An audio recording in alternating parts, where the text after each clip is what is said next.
تو ناظرین، جہاں تک پہلے سیگمنٹ کا تعلق دینی حنیف، اس کے حوالے سے آج ہم پہلی حدیث بیان کرتے ہیں۔ یہ صحیح بخاری شریف کی پہلی حدیث ہے، انما الاعمال بالنیات کی۔ یہ حدیث بالنیہ، یہ نیت کی حدیث ہے، اس لیے کہ نیت جو ہے دین اسلام کی بنیاد ہے۔ اس لیے کہ حدیث میں فرمایا کہ نیت المومن خیر من عملہ، کہ مومن کی جو نیت ہے اس کے عمل سے بہتر ہوتی ہے۔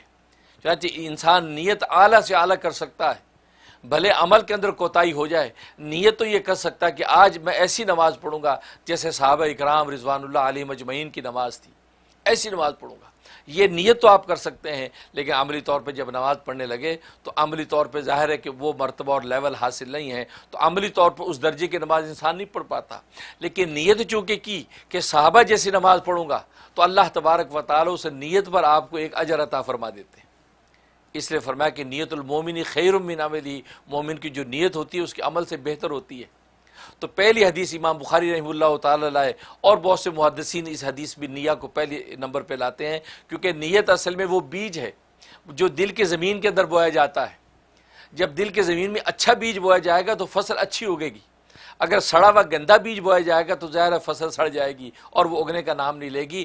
بالکل اسی طریقے سے نیت چونکہ وہ اصل بیج ہے، چنانچہ انسان جب بھی کوئی عمل کرے، بھلے نماز پڑھے، روزہ رکھے، زکوٰۃ ادا کرے، حج کے لیے بڑھے، یا کسی کی خدمت خلق میں لگے، یا ایک سبحان اللہ ہی کہے، اس میں نیت جب خالص کرتا ہے اور وہ بیج خالص جب دل کے زمین میں ڈالتا ہے، تو اللہ تبارک و تعالیٰ اس سے جو ہے اعمال صالحہ کا جو ثمرہ ظاہر کرتے ہیں وہ خوب ثمرہ ہوتا ہے۔ اس لیے اس کو قرآن میں فرمایا کہ جس کی جڑیں زمین میں ہوتی ہیں اور اس کی جو شاخیں آسمان تک پہنچ جاتی ہیں، اور وہ عمل صالح اللہ تبارک و تعالیٰ کے ہاں شرف قبول پا جاتا ہے۔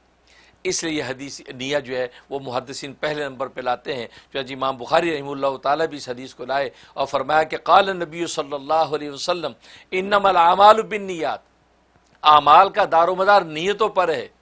جس درجے کی نیت ہوگی اسی درجے کا وہ عمل ہوگا۔ اگر نیت خالص ہوگی تو عمل بھی خالص اللہ کے سامنے پیش ہوگا، نیت اگر ناخالص ہوگی تو عمل بھی ناخالص ہو کر اللہ کے سامنے پہنچے گا۔ اس لیے فرمایا کہ انما الاعمال بالنیات، اعمال کا دار و مدار نیتوں پر ہے۔ وانما لامرئ ما نویٰ، اور آدمی کے لیے وہی کچھ ہوتا ہے جس کی وہ نیت کرتا ہے۔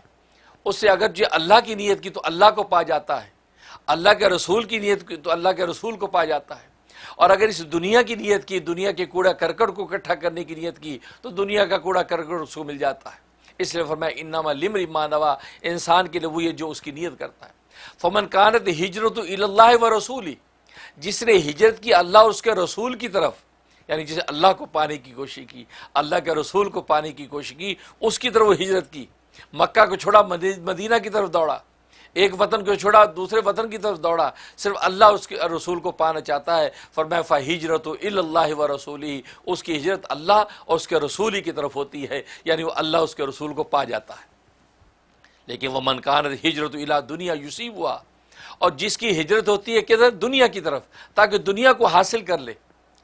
او امرأۃ یتزوجھا، یا عورت کی طرف نیت کرتا ہے تاکہ اس سے شادی اور نکاح کر لے، تو فرمایا فہجرتہ الی ما ہاجر الیہ، اس کی ہجرت اسی طرف ہے جس کی اس نے نیت کی ہے۔ مطلب دنیا کی نیت کی تو دنیا اس کو مل جاتی ہے، عورت کی نیت کی تو اس کو عورت مل جاتی ہے۔ دیکھو یہاں پر نبی کریم صلی اللہ علیہ وسلم نے دنیا اور عورت کے عنوان کو دوبارہ دہرانے کی بھی زحمت نہیں کی، گویا کہ ناگوار سمجھا اور وہاں پر دہرایا فمن کانت ہجرتہ الی اللہ ورسولہ فہجرتہ الی اللہ ورسولہ، اللہ اور اس کے رسول کا نام کو دہرایا، اس لیے کہ اللہ رسول کی ہجرت یہ تو مطلوب ہے، مقصود ہے، اور یہ زندگی کا اصل ہے۔ جس نے اس کو پا لیا دنیا کے سارے کوڑے کے قدموں میں آ جاتے ہیں۔